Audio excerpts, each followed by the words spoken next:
अब हम जानते हैं कि हम आखिरी दिनों में हैं। परमेश्वर का वचन, प्रकाशित वाक्य हमें बताता है कि शैतान जो है वो 4 अलग अलग शक्तियों के रूप में आके कलीसिया के विरुद्ध खड़ा हुआ। आमीन। जैसे पहली मोर जब हम खुलती है तो ये बताती है कि शैतान जो है वो सफेद घोड़े पर सवार हुआ। इसी तरह उसने घोड़ा चेंज किया, वो लाल घोड़े पर आया, लेकिन सवार वही था, घोड़ा चेंज किया, काले घोड़े पर आया और फिर आखिर में वो पीले घोड़े पर आता है। तो ये जो पीला घोड़ा है वो समय है जिसमें अब हम रह रहे हैं। हॉल में गर्मी है, पर मैं उम्मीद करूंगा कि आप बर्दाश्त करेंगे, और अगर किसी को बैठने में मुश्किल लगे यहाँ आ सकता है, खुले में आ सकता है, लेकिन आपने सबने सुनना है। बाइबल के अनुसार, मैसेज के अकॉर्डिंग, हम उस युग में हैं जिसमें पीला घोड़ा अब इस समय धरती पर घूम रहा है। हालेलुया। बाइबल बताती है कि जो इस घोड़े पर सवार है उसका नाम मृत्यु है, मौत है। हालेलुया।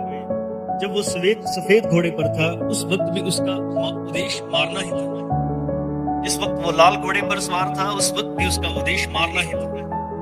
जब वो काले घोड़े पर सवार था उस वक्त भी उसका उद्देश्य मारना ही था। तो लाल, पीला, सफेद, काला, सफेद, ये सब मिला के पीला सा रंग बनता है। मतलब अब हम जिस समय में हैं, ये चारों ही शक्तियां, सफेद, लाल, काला, पीला, सब मिलके इकट्ठे पूरी पावर में अब शैतान इस युग में इस समय है। दूसरे शब्दों में हम कह सकते हैं कि जो इस पर सवार है उसका नाम मौत है। पूरी तरह मौत अब इस धरती पर है। क्या आप महसूस करते हैं? हम कह सकते हैं कि ये युग बहुत खतरनाक तरीके से मौत का युग है, और अनगिनत तरीके हैं जिनके द्वारा मौत हो रही है। आपने सोचा भी नहीं होगा कि इस तरह से भी मौत हो सकती है, ऐसे भी कोई मर सकता है, या ऐसे भी कोई जा सकता है। अनगिनत तरीके हैं जिनके द्वारा शैतान दुनिया को मार रहा है, क्योंकि पूरी तरह शैतान इस वक्त पूरे कंट्रोल में है, जो पूरी तरह दुनिया को नर्क में धकेल रहा है, मार रहा है। हालेलुया। लड़ाइयों के द्वारा वो मार रहा है, चाहे ये लड़ाई राष्ट्र की हो, पड़ोसियों की हो, चाहे घर में हो, वो मार रहा है। एक्सीडेंटों से मार रहा है, हालेलुया, सुसाइड से मार रहा है। कुदरती जो आफतें हैं उनके द्वारा वो मार रहा है। क्या नहीं हो रहा है? हालेलुया। उसने कहा, We got the best doctors we ever had. हमारे पास सबसे बढ़िया डॉक्टर जो हो सकते थे वो थे। The best medicine we ever had, जो सबसे बढ़िया दवाई हमारे पास हो सकती थी वो हमने पाई या हमारे पास थी। सबसे बढ़िया जो हॉस्पिटल हो सकते थे वो हमारे पास थे। अमेरिका की बात कर रहा है। सबसे बढ़िया दवाई, सबसे बढ़िया इलाज, सबसे बढ़िया हॉस्पिटल, और जो कुछ हम बढ़िया बीमारियों के खिलाफ कर सकते थे हमने किया और हमारे पास था। पर उसने कहा इसके बावजूद भी बीमारियां और बढ़ी, because we got more unbelief than we ever had. क्योंकि अब हमारे पास उससे कहीं ज्यादा अविश्वास है जितना पहले था। इतने समय नहीं, इतने इलाज होने के बावजूद भी बीमारियां बढ़ी। क्यों? क्योंकि बीमारियां अविश्वास के कारण बढ़ी। अब विश्वास लोगों में गया नहीं और बीमारियां दुनिया पे खत्म नहीं हुई, जबकि और बढ़ती गई। इनका और बढ़ने का कारण यह है कि अविश्वास दुनिया में बहुत बढ़ चुका है। इसीलिए हमने कहा कि मेरा धर्मी जन विश्वास से जिएगा। Praise the Lord. Hallelujah. That's exactly true. So it's not, number one killer is not heart trouble. उसने कहा इसलिए ये दिल की बीमारी सबसे ज्यादा मारने वाली या सबसे ज्यादा खतरनाक नहीं है।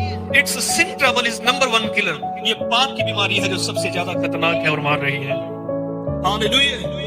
So सबसे बुरी बीमारी क्या हुई? अविश्वास। अविश्वास या पाप एक ही चीज है, क्योंकि अविश्वास ही पाप है। हालेलुया। सबसे बुरी बीमारी फिर कौन सी है? अविश्वास। ना कैंसर, ना HIV, हालेलुया, आमीन, ना हार्ट अटैक, ना कोई और। सबसे बुरी बीमारी है विश्वास। विश्वास ही ना करना यह सबसे खतरनाक बीमारी है। हालेलुया। तो फिर अगर अविश्वास सबसे बुरी बीमारी है, तो फिर सबसे महान इलाज क्या है? विश्वास। सबसे महान इलाज क्या है? इतना हम कह सकते हैं। अगर हम विश्वास सबसे बुरी बीमारी है, तो सबसे महान इलाज विश्वास करना सबसे महान इलाज। Faith is the hallelujah best remedy. Praise the Lord. सबसे बढ़िया इलाज विश्वास है। अगर आप विश्वास छोड़ रहे हो, तो आप इलाज का इनकार कर रहे हो। Hallelujah. Amen. Praise the Lord. Invisible union, the bride of Christ. मसीह की दुल्हन का अदृश्य मिलाप। अब्राहम ने कहा 273 पैराग्राफ, उसने कहा व्हाट इज सिन? पाप क्या है? सिन इज अनबिलीफ। अविश्वास पाप है। Unbelief in what? किस पे भी अविश्वास करना? द वर्ड, वचन पे अविश्वास करना पाप है। अनबिलीफ इन गॉड, परमेश्वर पे अविश्वास करना पाप है, विच इज द वर्ड। उसने कहा परमेश्वर पर अविश्वास करना पाप है, परमेश्वर जो कि वचन है। क्या विश्वास करते हैं ये लिखित रूप में परमेश्वर है? नबी ने कहा ये लिखित रूप में परमेश्वर है। अगर आप इसकी लिखी हुई बातों पर विश्वास नहीं कर रहे हैं, तो आप पाप कर रहे हैं, क्योंकि ये परमेश्वर है। हालेलुया, आमीन, प्रेज द लॉर्ड। मतलब आप ये नहीं कह सकते कि मैं प्रभु के सिवाय किसी और को नहीं मानता, इसलिए मैं विश्वासी हूं। अगर आप प्रभु की कही हुई बातों को नहीं मानते, तो आप विश्वासी नहीं हैं, क्योंकि वचन ही परमेश्वर है। प्राचीनों की गवाहियों को देखें, जो विश्वास के हीरो थे, उन्होंने विश्वास को रखा। किस विश्वास? जिस युग में वो थे, और उनके युग में जो वचन प्रकट हुआ, उन्होंने उस पर विश्वास किया। ना तो बीते हुए वचन पर, ना आने वाले वचन, बल्कि उस वचन पर जो उनके दिनों में प्रकट हुआ था। हालेलुया। भाई ब्रानम ने कहा कि लोग हमेशा किस चीज को मिस करते हैं? वो पीछे वाले पर पूरी तौर से विश्वास करेंगे, वो आने वाले पर पूरी तौर से विश्वास करेंगे, लेकिन जो उनके सामने होगा उस पर विश्वास नहीं करेंगे, और किसी से वो पापी ठहरते हैं। Praise the Lord. Hallelujah. जब पौलुस कह रहा, जैसे उनको सुसमाचार सुनाया गया था, वैसे हमें भी सुनाया गया।